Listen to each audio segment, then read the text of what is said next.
umunsi umwe muri uko gushakisha hari ubwatsi butoshye kurushaho, yaje guhingukira mu gace kabagamo ingwe. Ingwe yarabutswe inka itangira kuyegera. Inka nayo yabonye ingwe iri kuyisatira igiramo ubwoba bwinshi. Ingwe iti kaze neza mboga zizanye, mbega umunsi mwiza, sinyigowe njya guhiga icyo kurya kubera ko ibiryo biranyizaniye. Inka yakubise agatima ku nyana yayo irangije ibwira ingwe iti mbabarira ndeke ngende rwose nsubire mu rugo, inyana yanjye irantegereje kuko ntinze rwose gusubirayo yakwicwa n'inzara. Ndagusezeranya ko nimara kuyonsa ejo nzagaruka hano ukahanijya. Ingwe yarasetse cyane irangije ibwira inka iti ese urareba ukabona ndi ikigoryi, nkuretse ukagenda nonaha ntabwo wazagaruka. Uri kumbwira gutyo kugira ngo urokore amagara yawe, ndashonje kandi ndashaka kukurya. Inka yarasenze cyane ari nako ikomeza gutakamba iririra inyana yayo. Ingwe rero yabonye amarira y'inka no gutakamba kwayo, yumva igiriye impuhwe ya nyana yasigaye mu rugo. Irangije ibwira inka iti genda wonse iyo nyana, ariko ejo nutagaruka nzaza aho mutuye mbaryowe n'inyana yawe. Inka yariruhukije irangije iragenda, gusa igera mu rugo yataye umutwe kubera isezerano yari yahaye ingwe. Iri kwibaza uko izabigenza byayicanze. Uko inyana yonkaga yarakururaga ikumva amabere yagobwe, irarekura ngo irebe nyina mu maso, ibona ntabwo bisanzwe, irababaye cyane ndetse ibitekerezo biri kure. Inyana irayibaza iti wabaye ute koko mbona utishimye? Inka ibwira inyana yayo inkuru yose yuko byayigendekeye. Inyana yarababaye ari nako ibitekerezaho, irangije ibwira inka iti wibabara mama, ejo nzaguherekeza tujye kureba iyo ngwe. Inka yabanje kubyanga ariko inyana irasisira iti nzaguherekeza. Bukeye bwaho inka n'inyana byafashe inzira bijya mu ishyamba muri ka gace kabagamo ingwe. Byumvaga nta kundi byari kugenda kuko iyo bitajyayo n'ubundi ingwe yari kubishakisha mpaka ibibonye ikabyica ikabirya. Inka yagendaga yumva ihangayikishijwe n'inyana yayo, n'inyana ikagenda ihangayikishijwe na nyina. Byagezeyo bisanga ingwe itegereje.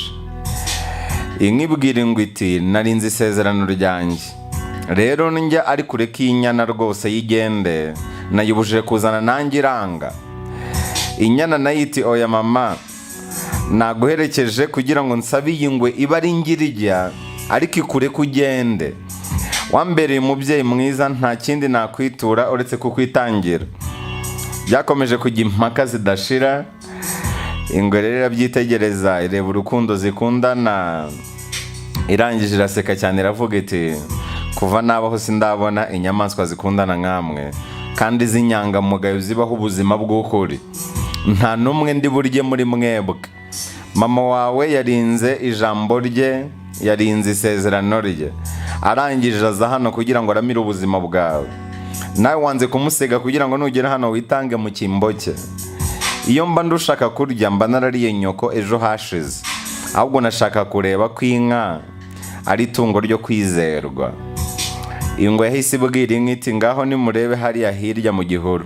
Zirebyeyo zisangayo amatungo menshi yapfuye n'izindi nyamaswa zapfuye. Ingwe ihita ibwira inka iti ziriya nyamaswa zizavamo ibiryo byanjye zimaze guhonga. Murabizi ko ingwe irya inyamaswa ari uko imaze guhonga. Ntabwo nabuze ibyo kurya rero, ahubwo ndi inyamaswa yica gusa izindi nyamaswa zitari zo kwizerwa. Inyamaswa z'indyarya, inyamaswa zibaho ubuzima bw'ikinyoma. Izi zose ubona hano ni izananiye kurinda isezerano zampaye. Ingwe rero yahise itangira gukundana n'inka, ndetse ahenshi ikajya irangira hari ubwatsi butoshye bwo kurisha, ikanayicungira umutekano, ikayirinda ibindi bisimba byo muri iryo shyamba. Abahanga banavuga ko ari naho ngaho urukundo rw'ingwe n'inka rwaturutse. Buriya ingwe ngo ntabwo ishobora gupfa kurya inka. Isomo ririmo rero ni uko kuba inyangamugayo ari ihame ntakuka ryagufasha gukomeza kuvunjira isi. Inka yarokowe no kurinda isezerano ryayo. Kubaho ubuzima bw'ukuri, kubaho ubuzima bw'ukuri butari ubw'ikinyoma ni ihame ntakuka ryagufasha kumva icyanga cy'ubuzima neza. 90% by'imitwaro ituremerera tuyiterwa no kubaho ubuzima bw'ikinyoma. Nigeze kubabwira ko imitwaro myinshi twikorera muri ubu buzima, imitego myinshi ba mu nzira tunyuramo, iterwa no kutamenya kuvuga ijambo yego mu gihe cya nyacyo, ndetse no kuvuga oya mu gihe cya nyacyo. Abantu twese turi bamwe mu gutanga amasezerano, tugatandukanira mu buryo tuyasozamo. Iyo uvuze yego mu gihe kitari icya nyacyo, ikwikoreza imitwaro iremereye, kaguta mu mitego utapfa kwikuramo byoroshye. Byaba byiza uvuze oya ku kintu cyose ushidikanyaho, wamara kukinononsora neza ukaza kuvuga yego wabitekerejeho. Iyo uvuze oya nyuma yo kubyigaho neza ukivuguruza ukavuga yego, nta ngaruka bitera, ndetse biranashimisha kurushaho, aranakwizera cyane. Ariko iyo uvuze yego nyuma ukaza kwivuguruza ukavuga oya, iyo oya uvuze ikwikoreza imitwaro myinshi iremereye, kaguta mu mitego myinshi, gatuma n'isi gufata nk'umuntu ubaho ubuzima bw'ikinyoma, umuntu utari uwo kwizerwa. Nta kintu gituma wumva icyanga cy'ubuzima neza rero nko kubaho ubuzima bw'ukuri, kwigaragaza ukuri, kuvuga ikintu uhagazeho neza, guhagarara ku ijambo rye, gutanga amasezerano ushoboye gusohoza, n'izindi ngeso zose nziza zigaragaza umuntu ubaho ubuzima bw'ukuri. Amahirwe ashobora kugera ku uyategereje wese, ndetse akanagera no kuri bariya babaho ubuzima bw'ikinyoma, ariko iteka ryose amahirwe agumana n'abariya babaho ubuzima bw'ukuri. Irindi somo twakwigira kuri kano gakuru ni uburyo ingwe yashatse kugerageza inka ngo irebe ko ari itungo ryo kwizerwa. Natwe burya ntabwo ariko buri gihe imitego dushyirwamo iba igamije kutwica, ahubwo hari igihe iba igamije gusuzuma ubunyangamugayo bwacu. Umukunzi wawe ashobora kuguta mu mutego agamije kureba uburyo uri inyangamugayo. Bosi wawe ashobora kugutega umutego w'amafaranga agamije kureba uburyo uri umwizerwa. Abenshi no mu bantu bagwa muri iyo mitego ni babandi babaho ubuzima bw'ikinyoma, kubera ko umuntu ubaho ubuzima bw'ukuri agira amahame adashobora kuvirira. Niyo mpamvu rero 90% by'imitwaro ituremerera n'imitego tugwamo tuyiterwa no kubaho ubuzima bw'ikinyoma. Iyo ubaho ubuzima bw'ikinyoma uba uriho utariho, ntabwo uba wowe.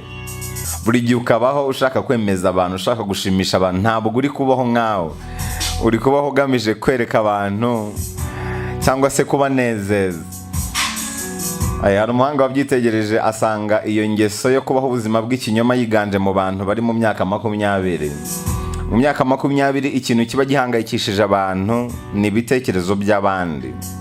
Baravuga ngo iki ni nambara gutya, bari buvuge ngo iki ni niyogoshesha gutya, biri bugende gute, nimvuga gutya se bavuga gute. Ugahora utekerereza abantu.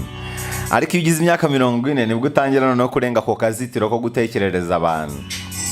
Nibwo utangira kubona yuko ibitekerezo by'abandi ku buzima bwawe ntacyo bivuze. Niyo mpamvu bajya bavuga ko umuntu abaho byuzuye ku mwaka wa 40.